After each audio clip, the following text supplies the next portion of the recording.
just want to reiterate, though, because Mr. Lanahan, I was a little disturbed by your editorial in yesterday's paper because I have the same issues as Councilman Harper. I mean, you said the new budget problem faced by Citilink is the result of two issues out of our control.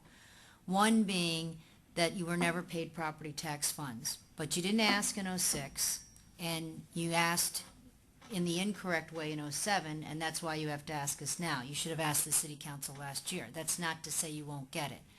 So, and you're right, the DLGF rightly made you correct the resolution to say that it wasn't a mathematical error or something like that. You made a mistake, and I am the first one to admit that working with government can be onerous and confusing, but you've been there for 15 years, and that's what you're charged with doing, or your staff. My other concern is the budget from last year, and I know that none of us thought we'd be paying $4 a gallon this year, but your budget for last year only increased your fuel costs by 1%, less than 1% if I calculated it correctly. And also, although your ridership is up, your ridership isn't up overall 13%. I had a long discussion, and she was extremely helpful today, and that's why this isn't an hour long, because I had about that many questions. It was up in the month of May from last year.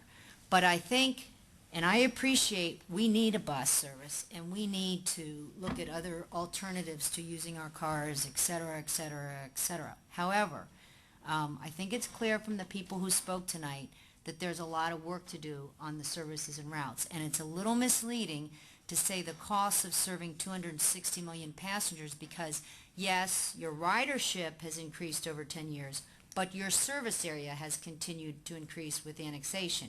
So I'm wondering, percentage-wise, since I asked your assistant director today, and you don't keep track of different passengers, just the number of riders. In other words, you could ride 5 times today, and you're counted 5 times.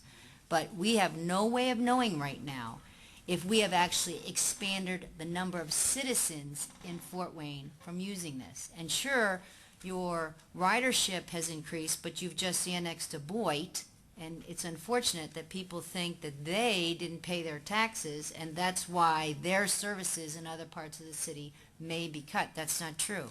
Not to mention the fact that you do have a rainy day fund, and a lot of it may have been eaten up by your arbitration costs last year that you had with your labor contracts, but in '05, in '06, and last year, you dipped into your rainy day fund to offset your budget. So this was not a new problem.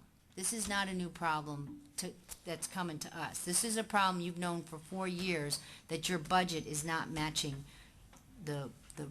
your income is not matching your expenses. So I just kind of wanted to clarify that because as I agree with Councilman Harper, it sort of implied that this is a smack in the head, like, who knew this was coming to us, and all of a sudden, $4 a gallon, son of a gun, we're caught with this, and it's not quite true.